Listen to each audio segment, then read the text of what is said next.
Saan po ba ang mas effective? Onion juice or cloves oil solution para sa hair loss, hair growth, and hair fall?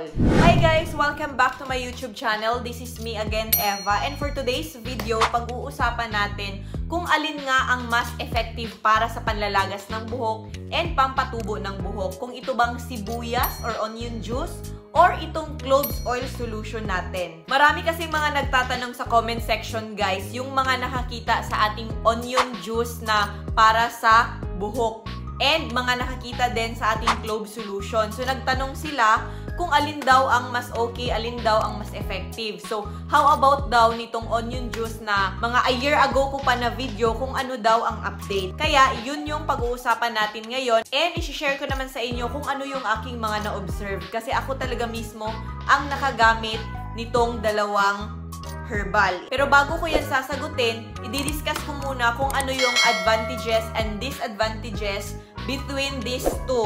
So, uunahin natin guys ang advantages ng onion kung ito ang ating gagamitin. Una is mas madali natin siyang mahanap kahit saang tindahan, of course. Pangalawa po is mas mura siya kasi ito lang talaga yung gagamitin mo. Mas hindi ka na masyadong gagastos. Tapos mag-apply ka lang 3 times a week and ibabad mo rin ng mga at least 1 hour. So, yun yung kanyang advantage. Madali mo lang siyang mahanap and hindi ka na gagastos ng maraming ingredient. Tapos, ang disadvantages naman ng onion is mas matagal talaga mawala ang amoy nito guys. Abot siya ng mga 2 o 3 liguan bago pa totally mawala ang amoy ng sibuyas. Tapos, may mga times na pag pinapawisan ka, lumalabas talaga yung amoy, lalo na kung mainit ang panahon. Lumalabas ang amoy ng sibuyas, guys. Tapos, dumidikit siya sa unan, ganyan. Pero okay lang naman, hindi naman siya ganun ka-serious. Then, pagdating naman dito sa ating clove solution, ang disadvantages niya is hindi lang isang ingredient ang bibilihin mo. So, may mga ingredient na mahal siya.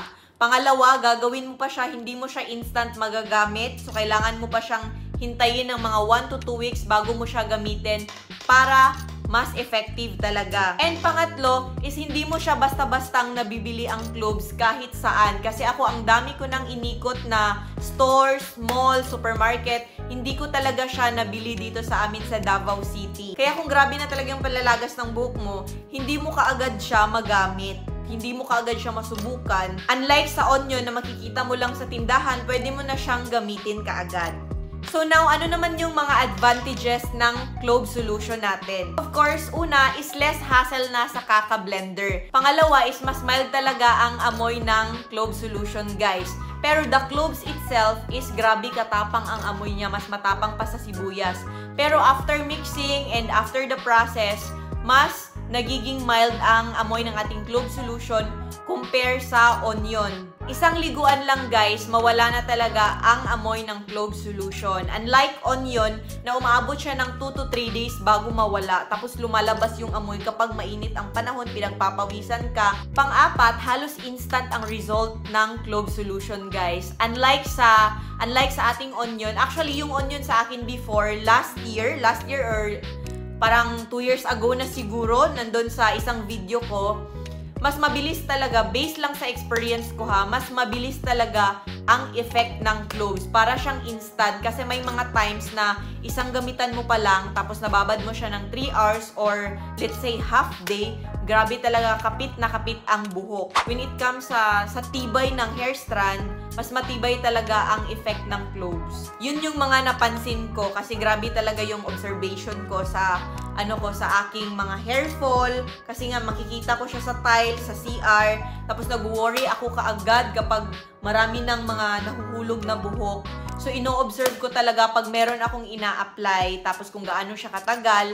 So, onion versus cloves, mas mabilis and mas matibay talaga ang effect ng clove solution compare sa onion. Pero yes, effective po din talaga ang onion guys. Pagdating naman sa hair growth nitong clove solution, actually depende siya kasi iba-iba naman tayo ng scalp, iba-iba naman tayo ng genes sa buhok.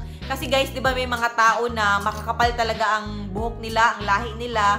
Sa amin din, mga maninipis talaga ang ang buhok namin, lalo na kapag papatong na kami ng 30s. So, mag-start na siyang magnipis. So, mabuti na lang na-discover ko itong cloves. So, pagdating naman sa hair growth, guys, na-observe ko sa akin dati, nung umabot na siya ng mga 1 month or more, meron na talaga siyang marami na mga baby hair na tumubo. And based naman sa mga feedback, sa mga gumamit na nakakita sa aking video, tapos mga nag-avail nung ginawa ko na clove solution, may mga nag-feedback ng 2 to 3 weeks, meron na silang mga baby hair. Tapos pagdating naman sa hair loss, yung grabing palalagas ng buhok, sa hair fall, may mga nag-feedback sa akin mga 5 gamitan, yung iba 2 weeks, yung iba 3 weeks. Sa akin naman dati, guys, is mga 2 weeks ko siya napansin na nag-lessen na talaga yung aking hair fall, tapos hanggang naging normal na lang siya. So in short, dito sa video natin, guys, mas effective talaga based sa experience ko, sa napansin ko,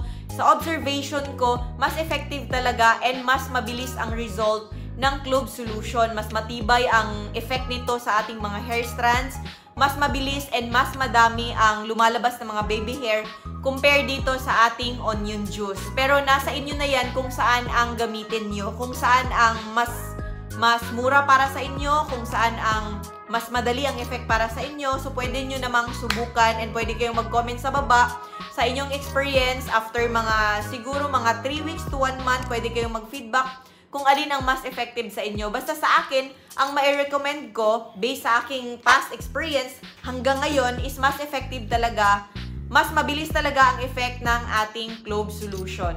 So that's all for today's video, guys. Thank you so much for watching and I hope na makatulong ang videong to para sa inyo. Lalo na sa mga nanunood ngayon na nagsasuffer ng grabing panlalagas ng buhok, gustong kumapal ang buhok, gustong tumubo ang maraming baby hair, yung may mga bald spot na mga viewers ko dyan na mga nanunood. Alam ko nandito kayo sa videong to kasi problema kayo sa buhok nyo.